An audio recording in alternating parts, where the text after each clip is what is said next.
stayed in a tent last night for the first time in my life. How was that? Just the way my life is working, man. I tend to be the worst self-sabotager there is, you know? For 39 years, all I've done is pretty much fucking fail and fuck up at everything I've done, you know?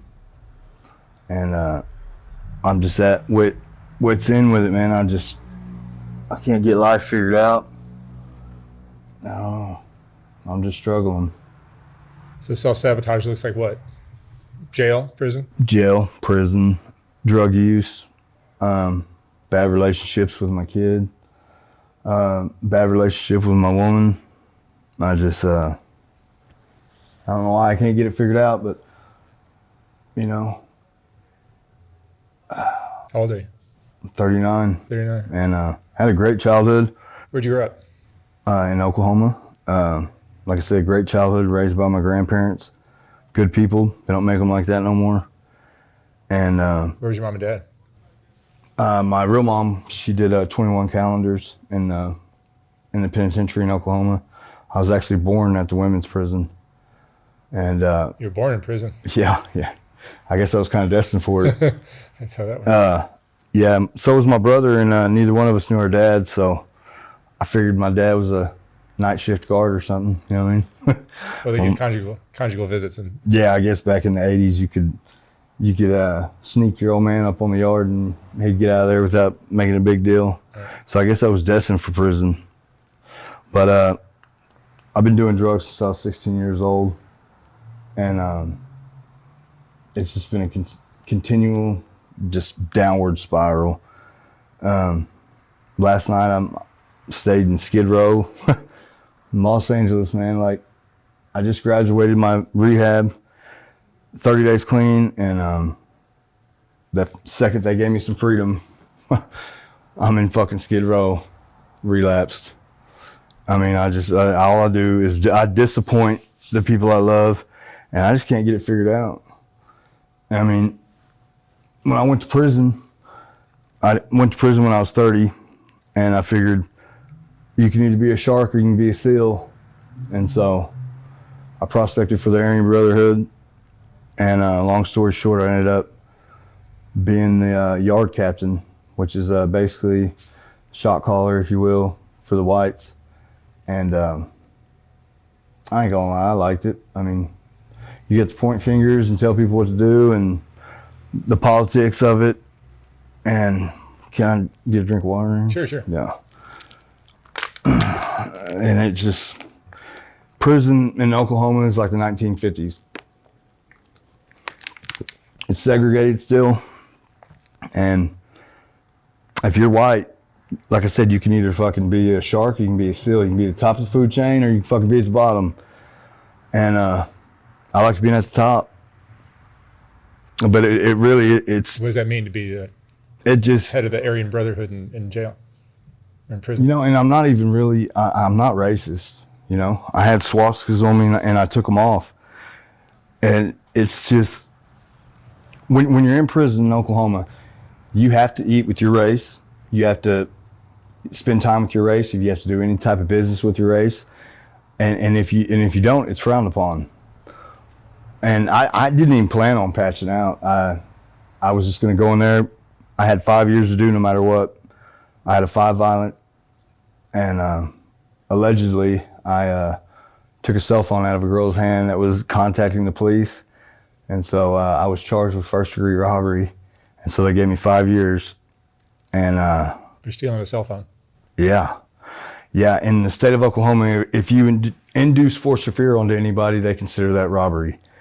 And I was in the small town of Sapulpa, and I mean, I didn't have money. I didn't have money for a big-time attorney. And so when you have a public defender, you pretty much get stuck with what you got, you know? And when I went into prison, I knew I had, no matter what, I had to do 5 years. Whether I took every fucking class there was, no matter what, I had to do 5. And I was scared to death. I mean, I went into prison at 190 and I discharged at 270. And I mean, it's all fake, man. All these tattoos, man. I'm not no hard ass, you know what I mean? I'm not no mean person. this is all just fucking, it's just fake, man. Just like, I mean, everything in my life, dude, I'm in complete denial. Like I think every day I got this shit under control and I ain't got a goddamn thing. I slept in a fucking tent last night. What's your drug? Fentanyl. And I've been doing meth since I was 15. But the fentanyl just started about 6 months ago. And it's dangerous. I was, like I said, I was 30 days clean and I hit it last night and I almost overdosed. And man, to be honest with you, I kind of in a way just wish I fucking would have, you know? I mean, I'm just broken. I mean, and I can't get mad at nobody but myself, but I don't know what it is, man. Being an addict, I think I have it and I don't, you know what I mean? And I'm tired of getting high. I'm tired of not having shit. I'm tired of fucking being a loser. And I'm tired of not being a man and my old lady looking at me and with all of her fucking luggage with her and everything, and I can't even support us.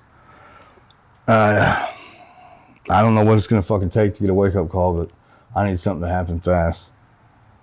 And I can't go back to prison, because if I go back to prison, I gotta deal with the brothers because of this right here. I covered my patch up, and that's a no-no from where we're from, and so if I go to prison, I'm gonna get smashed out by the brothers. And so fucking my life right now, man, is just in shambles. And, you know, life's not that hard. Like, you shouldn't have to deal with problems like this. And all I do is I complicate things. And, man, I just... What's been your darkest point? Today. Right now? Today. I slept in a tent last night with my knife out because people were walking by me all night long, and I was fucking high because I'd relapsed and I don't have any money and I'm just fucking on the streets and I'm too scared to call home. I don't want my son knowing that. When you were in prison, what kind of stuff you have to do as the head of the Aryan Brotherhood? Well, as a prospect or a yard captain? Like what kind of stuff? Well, I mean, every single one of these right here are teeth marks. You know, you got to prospect. First of all, you gotta, the brothers got to even like you for you to come around, you know? And once you come around, you know, if we like you at all, we'll start looking after you. You can start working out with us. And then if we want to put a patch on you, we'll have you prospect. And to prospect, whatever brother decides he wants to prospect you, you're his fucking, basically his bitch, you know? You have to, anything that has to be done, you have to go do. You have to handle work, you have to go collect money, you have to go... Tell me your story. I can tell you my first mission as a prospect. My big brother came up to me and he said, I need you to go across the C unit. I need you to slap, I can't remember what that dude's name was, but he said he wanted me to go slap him around, wanted me to take his TV and take everything he had. And I ain't gonna lie, I was scared shitless, man. I'm just not a fighter, man. And basically when the big brother says do it, you gotta do it. And I went over there and I slapped that guy around for no goddamn reason, and I liked it. I mean, as soon as I hit him in the mouth, it fucking opened something up. And I took his TV and I walked across the yard and took it back, and my big bro was fucking all excited about it and shit, and that was day one. And then for the next year, it was fucking hell. Had to make knives. I had to hold whatever they fucking wanted. For some reason, I thought it was some big, you know, camaraderie or whatever, and it was just a fucking, those guys will turn on you and stab you quicker than anything. And they're probably gonna fucking kick my ass by me saying that, but I don't really give two fucks anymore. You know what I mean? You told me about it. Something happened in your cell. I did 91 days in the shoe for lock and socking a child molester. What's lock and socking? For those Well, that lock don't and sock is a term that we use that, you know, if you don't have your knife, you can take a padlock and you can tie it on the end of a sock, and you get it about that far, and you can swing it, and it's a pretty good weapon. Well, they knew better to put a child molester in a cell with me anyway. But most we call them chomos. Most chomos have a look to them, man. A little fat, bald, white dude, looks like he's been sitting behind a computer all day. And so when this dude come in my cell, I didn't paperwork check him.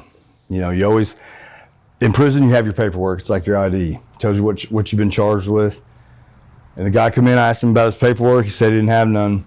So right there is your first red flag. I signed across to the brothers. Brother's always got a cell phone, so he can run anything. He signs back to me and says that he raped a 6-year-old girl with instrumentation. And so at that point, it was fucking time for him to fucking get a UAB eviction notice. And when he decided he wasn't gonna go, I gave him a chance. I put all of his shit to the door and told him he ain't staying here no more. And when he decided that he was gonna fucking stay, I turned around and I wore his motherfucking ass out with that lock and sock. I peeled him back to the white meat on his forehead. And he proceeded to fucking go to the front door and scream, I'm fucking killing him. And so I said, oh, you a fucking rat too? And I fucking just wore his motherfucking ass out. And in the penitentiary system, they tend to protect child molesters for some reason. So if you touch them, you get street charges, or if you fucking haze them or any kind of way, they fuck with you. Well, I don't give two fucks about that. If you're a child molester, I'll fucking kill you. I mean, that shit will never be okay in my book.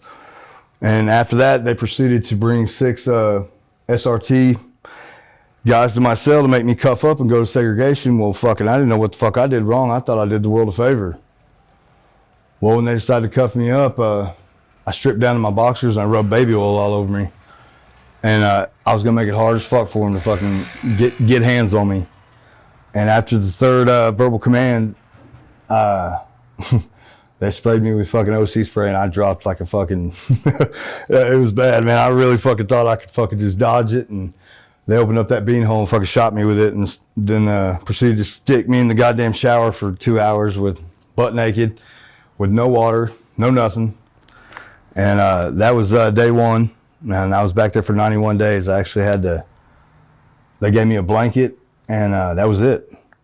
Well, day fucking 30, man, like, I don't care who you are, man. When you're back there by yourself, you just start talking to yourself, man. Like, I don't know if it's PTSD or what, but that shit fucked me up, man. I mean, it's crazy. And like, they wouldn't let me out. And so, I just decided to fucking take the only thing I had. I took the blanket and cut it in half. I stuffed half of it in the toilet, and I took the other half and stuffed the bottom of the door. And I had the water up to my knees, and I flooded the whole cell. And I pulled the towel out from the bottom of the door, and it flooded the whole top run. And that pissed off the staff sergeant. And it still wouldn't let me out. So I busted the sprinklers. Fucking black water went all over me. I was madder than fuck. I was a fucking different person in prison, man. I just knew no matter what, I had to do 5 fucking years, so it didn't matter what the fuck I did. And I was just mad at fucking life, dude. And once I got my patch, a couple other brothers that were there, they got locked up and got shipped up in security. And so now all of a sudden I've had my patch 2 months and I've got promoted to yard captain. And once that happened, that changed everything, because now they considered me in charge of 1,500 white boys, and I can't even run my own fucking life, let alone fucking prison politics. It was a trip, man. Every day I was in the goddamn warden's office, because they tend to hold me accountable for everything a white boy has. You got your Caucasians, you got your white boys, you got your brothers. There's a difference, okay? Like Caucasians, they fucking, they keep to themselves. They just do their time. They read their books. They fucking go to Bible study. They do shit like that. Your white boys are going to ride with you if you fall out with another race, because no matter what, if you fall out with another race, you got to have everybody that's going to ride with you. You're going to go to bat for them. If you ain't going to ride with me, don't fall in no kind of debt with any other race, because I'm not going to fucking come bail you out. And if you do get in debt with another race, and you're going to go to court. Court action is 3 white boys come in there and whoop your ass, so I say you're done. You don't get in debt in prison. You know, you can't run nowhere. Like, if you borrow $50, you better have that fucking $50 on Friday. It was just a different environment. I liked prison. I liked the way it was, because when somebody said they was going to do something, they did it. It's not like that out here. It's changing out here. People are pieces of shit, man. You can't even, nobody's word's good anymore. I mean, the drugs are fucking everywhere. I don't know, man. I'm scared to death what's ahead for me. Do you have kids? Yeah, I got 2 kids, and my 19-year-old son's my best friend, and he's been there for me. You know, I've been a shitty father his whole life, man. I was on drugs, and then from 10 to 15, I was gone, and not once has he ever complained about anything. And I know he's got some issues from me leaving him, but man, you can only you can only fail somebody so many times. Like I literally just talked to him on the phone and told him I graduated, and then I fucking hung up the phone and went and got high. You know, life's a fucking bitch, man. You know, I'm not scared of one man in this planet. There's not one man in this planet that scares me. But that 19-year-old and that 13-year-old girl scare me to death when they really look at me and they're disappointed, you know? Like I'm out here in fucking California, man, to get clean. I get a fucking plane ticket down here, fucking kill it, man. I go there, I excel at fucking everything I do there, man. And the second I fucking step foot out of it, I go get fucking high.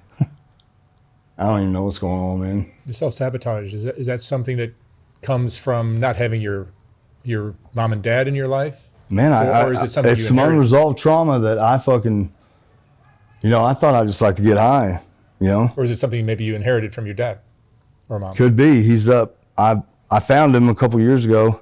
He's up for parole in 2048. That's about as much as the life I have with him. So that's a murder. Yeah, I mean, apparently it was in my blood to go to prison. Man, I don't want to go back to fucking prison because that's where I'm going. And if I can't get this drug addiction fucking under control, I'm going to go back to prison. And they're going to smash me out because I covered my patch. And it's not going to happen. It's inevitable because I'm a fucking idiot. I'm a fuck up. I mean, my life will just take some fucking crazy turns, man. Like I was literally in a tent, and now I'm sitting here doing this fucking interview with you. Hell, I thought the guy that come up and said it to me was full of shit. You know what I mean? I thought it was some kind of hustle. Skid Row's a whole different kind of beast around here, man. I ain't never seen nothing like it. We got some homeless back in Oklahoma, but it's a different kind out here, man. These guys, yeah, it's a trip, man. As far as like, I don't even know what's going to happen when I leave here today. I don't know what the fuck I'm going to do. I don't know if my insurance is going to let me ride back through again. And you know, the court system already said if I don't complete this fucking rehab, I'm going back to prison. It's like you think I like fucking prison or something, you know what I mean? Like waiting on fucking trays and hanging out with a bunch of dudes. With that self-sabotaging streak, it's almost like you're destined to repeat the behavior. Yeah, and I don't know why, because I've been shown every tool to prevent all this. It's almost like you need a lobotomy or something like that. Right, yeah. I mean, I don't know what the fuck I need. I need my ass whooped. I know that. Because every time I've gotten my ass whooped, I ain't done it again, you know? My girl, she's struggling too, you know? We've been drug addicts, you know, and I don't want to leave her. How long you been together? We've been together 5 years, and I've been a piece of shit to her, and she stayed there the whole goddamn time, man, and has been good as she could to me. And you know, this round, you know, she's tired of it, and I seen it in her face, and I mean, I can't even be mad about it, man. You know, you can only be a certain way to somebody for so long to where they just give up, and I see it in their eyes. I mean, fuck, we're in a tent, you know what I mean? I wouldn't be too happy with me either. But I'm just scared she's gonna die because she's gonna hit that fentanyl one day and she's gonna drop and there's gonna be nobody around her and they're gonna drop her off or they're gonna kick her out of the hospital and she's gonna be fucking dead. Is that your biggest fear? Yeah. The whole time I've been in treatment this time, she wasn't there. She was out here on the streets of LA and she's not even from here, man. And she just got out that, she jumped out the car on the way to treatment, and she's just been fucking, goddamn, she's just been winging it ever since, you know what I mean? And when I graduated, I contacted her and found out she was still down here, and that's why I'm here. And it's not her fault, you know, that I used again. I was just scared, man. All I could think about was somebody fucking taking advantage of her and or just leaving her dead.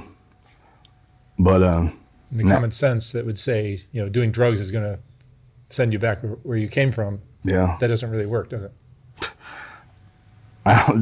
Common sense is just, I don't even know if it's fucking registering with me anymore.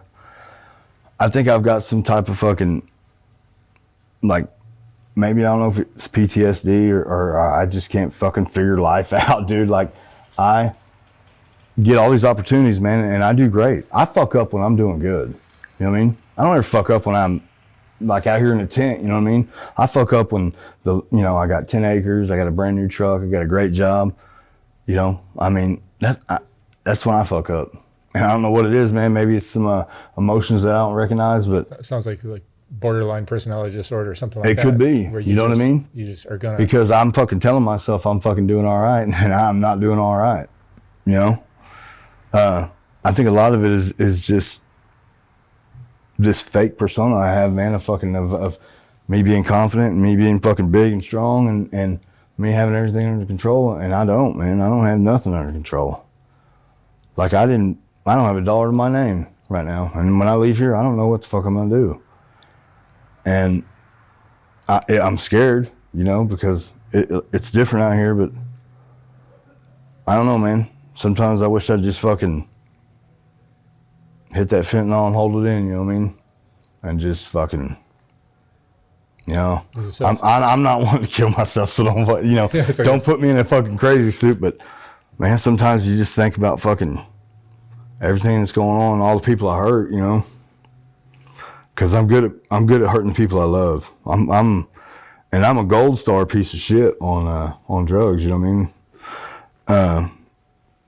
I just don't know. I don't know what to do with this next step, man. I mean, I'm at a loss, and I guess you could say I've hit rock bottom. You know what I mean? I literally fucking sat down on my bags earlier and watched a dude take a shit in the corner right next to me. Man, it was fucking totally normal to him, you know what I mean? And he just went on his fucking way. Yeah, but you're on Skid Row. There's new levels of rock bottom down. Right. And I don't want to live my life like that no more, man. And I don't know what I need to do to change it, but, you know, I'm not a real spiritual person, but I'm going to pray today, you know? And I mean, I don't even know who the fuck I'm praying to, but I need some help. And, I don't know if this story will do anything for anybody, you know, it could be good to listen to, but that's what my life is today. Yeah, you need something. Yeah, I need something. Whether it's Jesus or lobotomy or whatever. Yeah, good kick in the ass. Or maybe a good kick in the ass. Yeah. All right. No. JT, thank you so much for sharing your story. Yeah, sorry. Wish you all the luck in the world, man. Yeah, sorry. If I wouldn't have been so fucking high right now, I probably would have worded that better. You did great.